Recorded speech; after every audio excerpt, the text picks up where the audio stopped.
สบายดีเนาะแอดมินมื้อนี้นำข่าวสารของสมาร์ทโฟนราคาสุดถูกสุดประหยัดในราคาเริ่มต้น 7,000 บาท พร้อมกับฟีเจอร์เด็ดๆเทคโนโลยีใหม่ๆเอาใจสำหรับคนที่ว่ามักเล่นเกมสตรีมเกมพังเพลงเล่น YouTube ส่วนรุ่นนี้ราคาสุดถูกแต่ว่าได้สเปคแห้งๆ Oppo K3 เปิดตัวอย่างเป็นทางการอยู่ที่ประเทศจีนมาพร้อมกับเทคโนโลยีสแกนลายนิ้วมือทั้งหน้าจอพร้อมกับจุดเด่นคือดีไซน์ไล่ขอบลายยดน้ำพร้อมกับย้ายกล้องหน้าขึ้นไปอยู่ทางด้านเทิงแล้วสเปคก็คือหน้าจอ 6.5 นิ้วพร้อมกับแผง Super AMOLED ให้สีสันที่สดใสสมจริงและเอาใจสาวๆก็คือกล้องหน้าความละเอียด 16 ล้านพิกเซล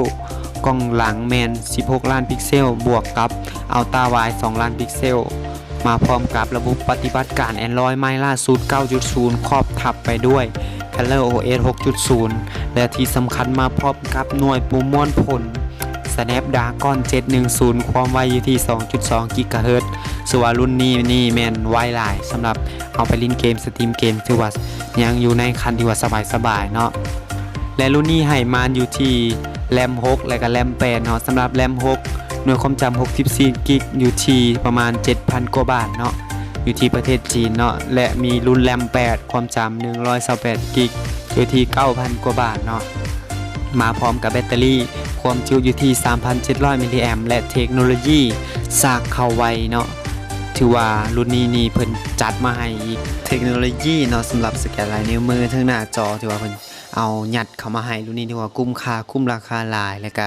เป็นบลูทูธเวอร์ชัน 5.0 แล้วเนาะตัวนี้แต่ที่สำคัญก็คือแอดมินอยากให้จับตาเบิ่งดีๆคือว่ารุ่นนี้นี่ขายดีแน่นอนสำหรับไผที่ว่าอยากได้เอาไปเล่นเกมสตรีมเกมเนาะรุ่นนี้นี่ถือว่าเป็นรุ่นที่ว่าแอดมินแนะนำเลยรุ่นนี้ทางด้าน Oppo เนาะยังบ่มีข่าวว่าจะนำเข้ามาขายในประเทศเพิ่นว่าหรือว่าประเทศไทยและกับประเทศลาวเฮาเทื่อแต่ว่าถึงอย่างใดก็ตามแต่ว่ามีข้อมูลแนวใดมาอัปเดตเดี๋ยวแอดมินมาอัปเดตให้ฟังอีกเทื่อนึงเนาะสำหรับมื้อนี้นี่แอดมินรบกวนกดไลค์กดแชร์กด Subscribe ให้แน่เนาะสำหรับใครที่อยากฟังข่าวสารดีๆข่าวสารใหม่ๆโทรศัพท์มือถือที่ว่ารุ่นใดที่ว่าอยากให้แนะนำอย่าลืมคอมเมนต์ทางด้านคอมเมนต์เฮาเลยเนาะเดี๋ยวแอดมินมาตอบอย่างไวสำหรับมื้อนี้นี่แอดมินขอลาไปก่อนสำหรับมื้อนี้บ๊ายบาย